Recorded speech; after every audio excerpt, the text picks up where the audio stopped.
Makwa bad Adom TV Premotobre Kasee no so afa nya brena nsam ni nchire mu no yemfa mamogani ya mampani John Dramani Mahama 71st session UN session na ekoso wo New York abrochi memo no ogusu kasa na na asam tichu ba ko mampani John Dramani Mahama de atudwa ene se ebibra man ye o man Ghana ye ka ho no enye humobro ene yepe na mom sampanifo be bie ne mamu tichi wo adwade mu nsam no na yenso yenya kwan na ye ne amanonefo no so di dwapa na abrɛ yemfaso na mom nyese bia wo mo hu ye mobache yade ne ne yehia na mom mie ne mamu Adom TV Kasee etwaso Mampani John Dramani Mahama de ato amanya won nsɛm bi na odom amansan ka bom ko United Nations anim sɛ ebibire mu aman wo musi hia moa de nenso ensese amana ya won koye moa no ɛfa ne sɛ eye hia fonti ne onu pɛ ɛna ɛsɛ won de yɛn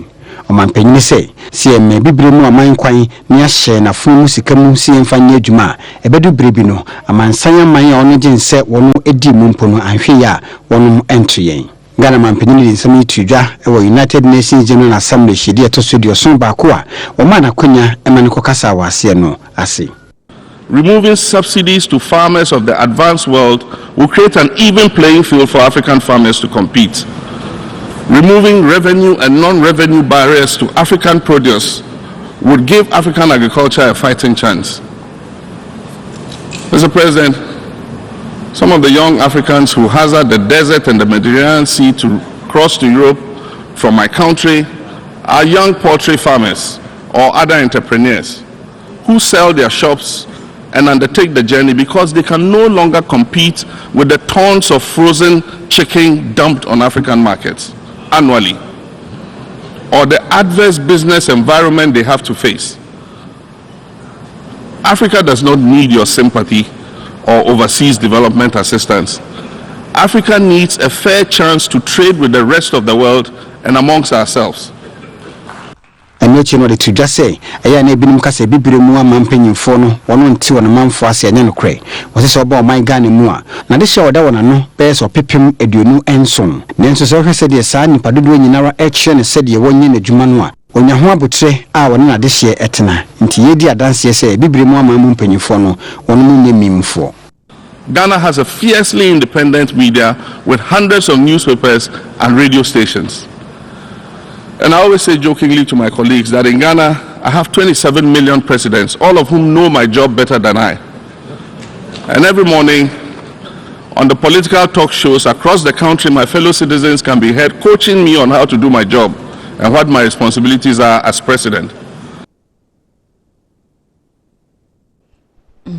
Yet also na yedi akwa yeguso ya wandisi amanyokonu mo na so for ya wo share ka kwan eho ensem manas na kobedi ho nsem so fifi kwete ene wadi bia mane MPP amanyoko no stabri bia no wo muso wano amampani so ene wadi go kire se adwuma no hu so nom ne ade wadi anu ya ba wo kire mu se wo bia wo hu adwuma so no ene amanyoko a nipa wo mu yine bri bia so wo we won fankunim de mbre won sa nipa no ene kire se wo ye incompetent na mmom Ghana mampani die kire se wo de ni di bibia ni mu a eye ye nkunim de so ba Adom TV Kasee etwaso. Incompetence is when a government sets a target of 4% budget deficit in 2008 and finishes the year at 15% deficit, missing the target by a massive 11%, and in the process recording the highest budget overrun in our history from 1983. That's incompetence. Incompetence is when a government sets out to build 4 major road projects called the Gang of Four, and that government doesn't even have a clue where the financing is coming from. That's what they call in the Bible deciding to build a mansion and you don't even have a clue where the money is coming from. That's MPP for you. Definition of incompetence. Incompetence is when a whole government gets scammed by a phantom IFC company and goes through the global humiliation of chasing non-existent $1 billion loan all the way into a hairdressing salon. That is the definition of incompetence. Incompetence is when a government sets up a whole ministry in charge of railways and still fails to deliver 1 centimeter of railway line. Actually, that's worse, presides over a situation where some of the old lines that were being there before that government came started being sold as crap. That is the definition of incompetence. Incompetence is when a so-called economic guru, praises the macroeconomic performance during the period of President Mills, while attacking the same President John Mahama for not handling the economy well from 2013 to today, without even realizing that it's the same President John Mahama who was the head of the economic management team during the period 2009 to 2012. It takes incompetence not to realize that.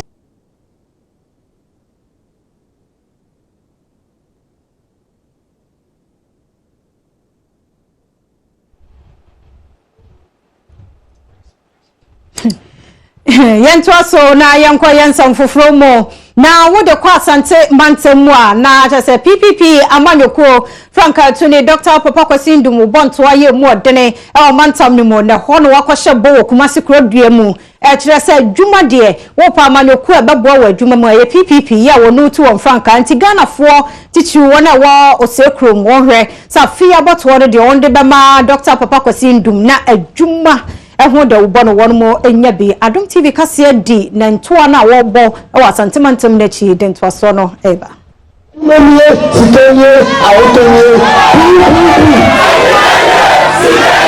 Dr. Papa Kasee Ndum edina probo na kopie mu asantimantem mu ne Ghana fo kasa kire won nientia esesa afidie wonum sachira kwan ofaso a woto abemu. Dr. Ndum say so wohwe ohia pa atiesi Ghana fo so bebre e wo man mu a enya nkwankwan ene pese hia wo mu nemum eya memo boni amanyuko ahodro bi edi Ghana fo ade hye afemu ena amasa ohawe nyinara aba. Is that this poverty is real.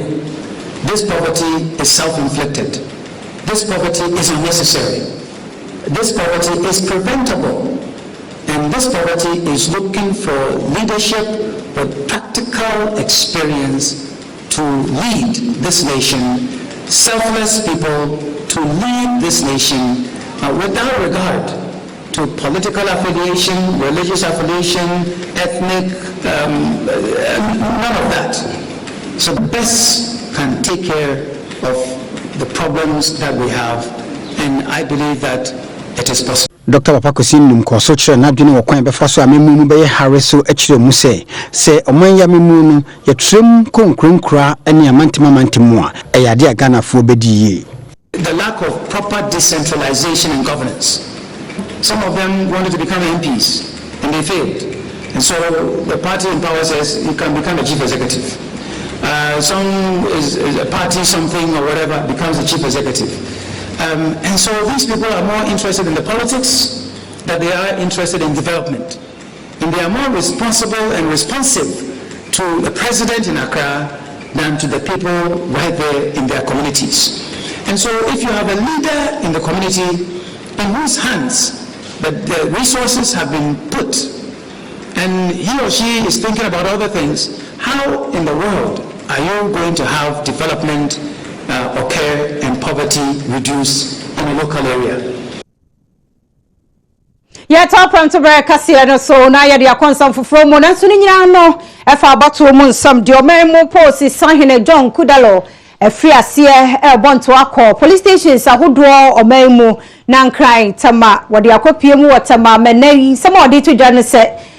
sebe ye na bambo mu nsam be yire ntina ne ma ka de bibia posifo bedanom ne ade ro mo fo won nsam obi esa no wonyem sebe ye de bedum posifo na atumi aboa ma afia bato no bambo ho nsam so ayina ne na so ye wode nsam watu dwa obewura mu tema TDC na IGP de sansemi emai.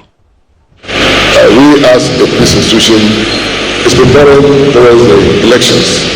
which we started preparing for since last year. And as the days go by, we get closer to elections, we try to be very important stakeholders who can support us in completing the investment of police, also in support of logistics, and also in general an enabling environment that we as an institution to be able to deliver. Because we are close to that the police institution cannot do it alone. So first, we've come to you as a very better stakeholder whose policies and actions and inactions can bring civil life into society. Because shelter is one of the necessities of life. As far as we are concerned, shelter was the main controller or the main landlord. if we decide now to increase the tariffs or to change the game, the rules of the game, by saying that this was what was entertaining, those of you are holding your houses, we are doing this or doing that, can bring a lot of upheaval to the society.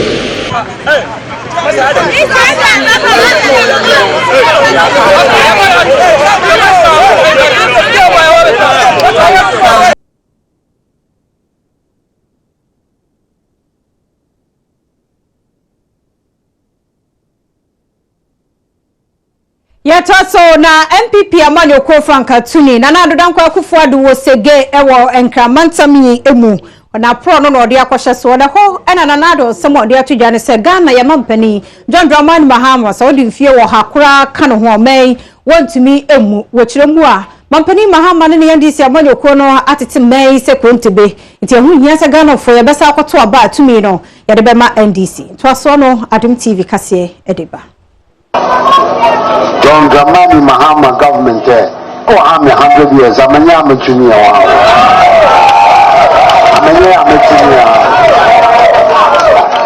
they can't help us. They don't have policies, they don't have ideas to help us.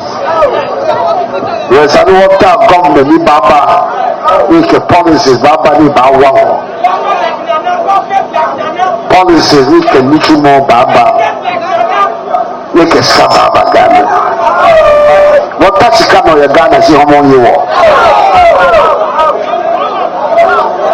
you be able to miss an act to let you buy anya fele no omo ye wo you pack the fire adan wo yo ne dan ka for sikia ya one way dan ya one way wona ko be a dan mimba panya fake afine what checking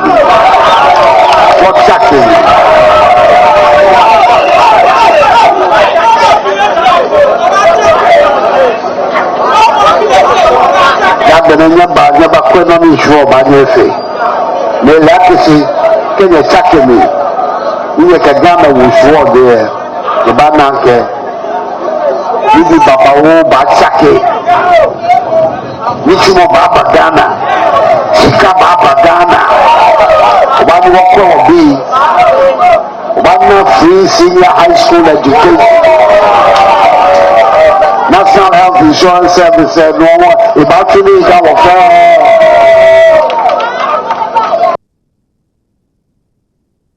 Yatoso yeguswa ye MPP amanyo na kachen saba hudo di tudwa na ne MPP yekukuma ye wo mrahyebeja fie di atudwa kiremo se NDC abande de awo ye kwan we na kwan da ha bibia kwantempo hudo dodo na wo maye no ene MPP se ye ntonture hunu dede en wono mo eye won so probo ya wono mo abono kiresa kwan no dodo no a wo hono mo a yenye se de ne esi NDC amanyo na no se twapia wono mo wie no one central function mu dia se no eno de nsemi etudwa ade ba kwa yesa ka ho asem maintenance dia ya de hia ekwan sisi eti se nipa dasani pepepe so no maintain no ho a enye enti se wo ye kwan a o se usisi eti se structure bia ya obeye usi udan kura mre bi wo ho a o se utumi painting ho ba bi wo ho no na se cracks aba o se utumi patch no many ade ade nti maintenance ya dey here so NDC aban from January 2009 ebepim ne maintenance de okotebutu no a wa obetime hu omo performance san ya ewo ho enya de a ne here o efi say na omo ntuaka ogba kopoto o patch porto a arrears no tumi kwadru almost 20 months ne ntuaka obi a odokwa ho mpo keke grass cutting obedokwa no ho se ne beye kwa no ho no iru no nye bebre na se motorists no ba watumi hu nanim ye na improve safety no no kwa no krampo ye no because odokwa unu ntua neka obi odokwa ho asabe ni sika no ankasa no so odo wi a enuru be se 2000 Ghana cedis mpo se bia brofo kwensin sia no odo a wanya mpo na be 2000 cedis 20 million to dia no na se wutimi delay no abosume ni adu ni akire ekwa be abosume adu no a obeja to enti akwa ho nyina afuyi okwan federal roads ho especially ekwan MPP time omo ye koko roads omo ye ni nyina ho afu ekwan no ho fu a ekwan no sentem ebi say efu aso ma je nsuo to a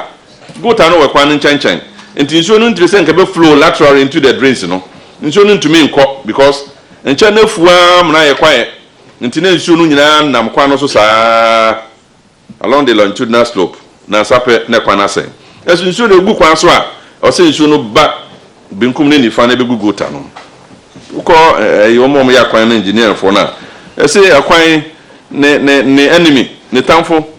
miansa nsuo ana nsuo wasase so nsuo aya ebitwam ne nsuo wasase nase ene sa akwan enti nsuo ya de ehia se oseye enso se umma kwan no ho fu pia nsuo no ntumi nkogu gota no kwa so asi enti maintenance ya de aye ehia enti ka se enam se omu entumani anhwe maintenance nti no ama yakwan nyina no assess sentem ya matables bi ho no ma ya kire sosa mpise echi no mo betumi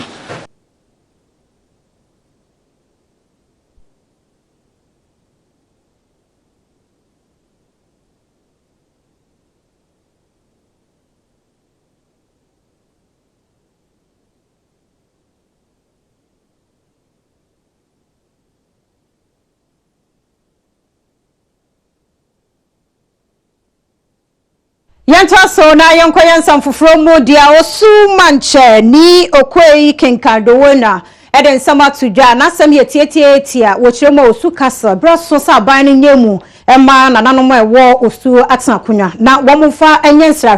efisese ye jai de ma womo ansra hwe de bebra womo ni sika womo benya ebeboa kuro no eni mpo osu kuro ni nyina no ebeye nipa nwanwanti wosra ban ebraso se woso jemu na womde ye wadwuma nto so no ani Adom Kasee edin komoyi Ohimpon wo osu ewo nkraham kire osu manche ni okoe kinka do no otoso nsia eda de sede to mamponyin Dramani Mohammed nim se ni die mu a osu abankase eye osu castle no onnane function na no ahemfu nsem se de beya obitima ye ho no bia ya amanfo be konsrahwe ewo ho osu manche ekire mu a esiane se osu abankase no esi wonna so nti ebe hia se woro no so be di hu dwuma pa ebebo amanfaso de abaso wodi nsem itu dwan obra omanya so ye hwe nsahwe wonsem mpanifo koye amane de pa onipa dunsun be hu ntoma woba be di dwumaso ede abo ankra kropon amansahwe wonsem akoso. Cultural heritage has been described as traveling to experience places, interact with the indigenous people, what they have inherited from their ancestors, including stories, artifacts, cultures of the past and present, and how it is being preserved. We will appeal to government of Ghana that as the seat of government has been relocated to the Flagstaff House, that the Osu Council should be released to the Traditional Council and the Osu Tourism Development Committee, the Ministry of Tourism, for it to be used as a tourist site and to help train tourist guides and curators to tell the story of the slave trade. Our appeal also goes to the corporate institutions, the embassies, and other international bodies for support to help the community put up a fence wall and a museum around the Royal Mausoleum, where my predecessors have been laid to rest. The architectural drawings have been completed, and we are left with funding to make this dream a reality.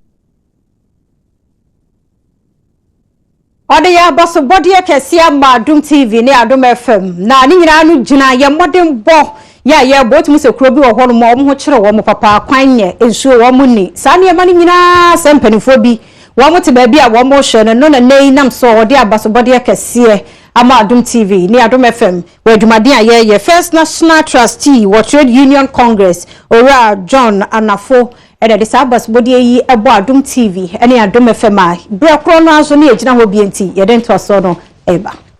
Wodi abasobodi sonko ama multimedia dwumakuo ni fa ye Adom TV ene Adom FM se wafa nkrenkran puntua to won so a wo so beboa ma manfo won ko ahokyere mu ewo nkrenkra no obehwe ama won frisa ahokyere mu. First National Trustee woti simu Owura John Anafo ene wode sa abasobodi ema multimedia dwumakuo ni fa ye Adom TV ene Adom FM. Owura John Anafo de nsami tudwa wabati UC ni Kofianan Foundation for ka won hubo mu koya amanye di bi junior high school fufuro bi a wosi anu wo adwuma ko afranse ewo mfinfin mantemu nyamia ya atom de shaba ya wo adwuma ko afranse beti de Jesus ya wesi ya ni sia nyamanya ba ya adwuma ko afranse beti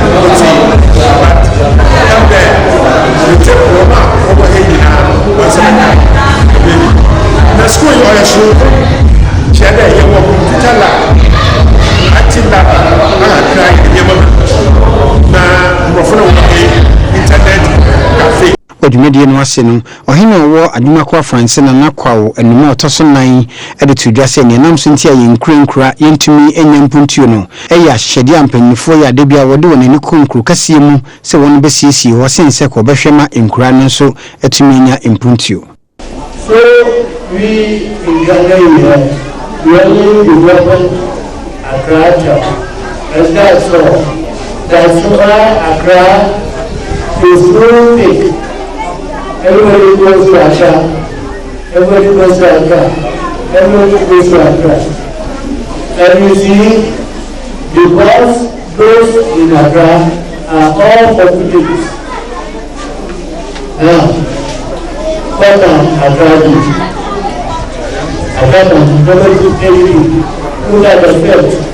Project Coordinator our Kofianan Foundation Jan Schooler and Adom Kasee at Shenkomo.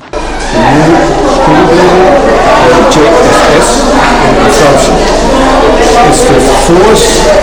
school to be built in this area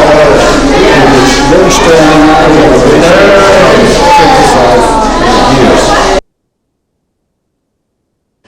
Yadi ko Premotobre so for one so Mavis ama from Pong and then we dey to judge go say mama na doku a wo na braba na oti wiase wo boy ye no a ya braba na etene se fata se wo so manfo so hwe na ye bona baso na no no odi to judge mo se wo hwe masumdue ene ntiase ne nkabomba ukuapeman nti ebroso se yenso a yakati asufo ye behwe na braba no so ne yanante mo mpo ye besa no ho awasumdue kwanso Adom TV etwaso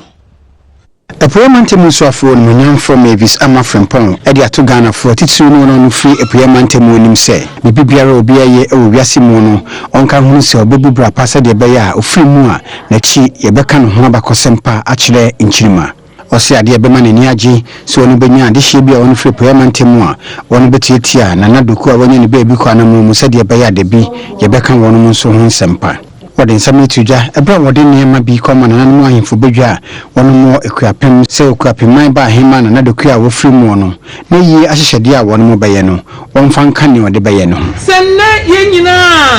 ekuapem etna se ni aka ye nana ohema Kasee doku a nana doku a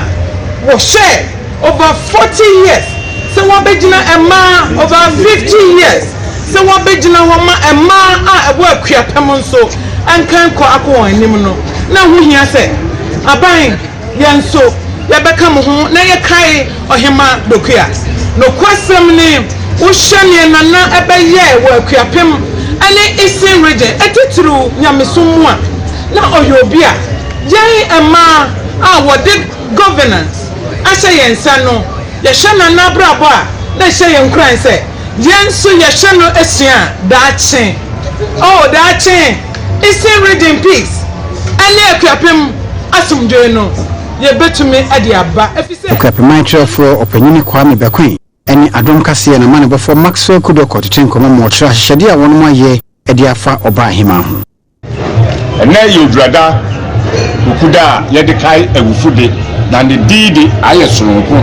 esanse abusuafo ne amanfo akomu akamu ne akino no kran ya yi Midday ama no abusuafi se ye rekai no ya kai niwu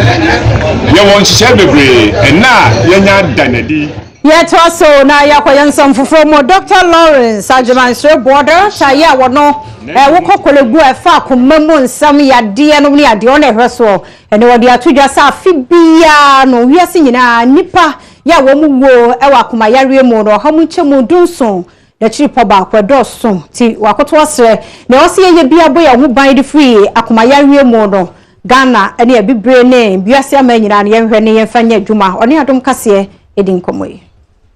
Afibia no yeyi dakro edesi ho a yede ka onipa akoma ho nsem a yato dim World Heart Day na sede beye na amane bekoso ewo afia fashe ne ho nti ama aponde adwuma no ayensentwefo nhyiemu ede apaw eda no ho ntoma na dwumadie no ase no na Dr. Lawrence Ajimansre bo ye kwankyerefo a woda Kolebu Cardiothoracic Center no ede tu dwase afibia wase fa ni padedo a wiase mu a emu ohamu obupen dunso na chipo ba ko 17.1% na wonu mo hwere wonu nkwa esiane cardiovascular disease a achire wonu mu nti Dr. Srebo chire mu a se de be betime si ano no ene se behwe ne didie mu ye na aboa ma ye napom din ho nsem akonkan World Heart Day ye da ye de ato ho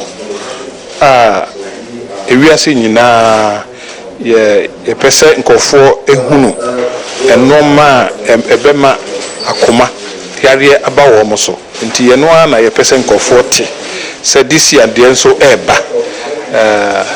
ebesi next week ya wada 29th of September Ejina so na yey from Tobre Kasee na hana brama kwan ne adini nyina sie Midday ye fia mankwa tamaklo production crew ya da mo ase papa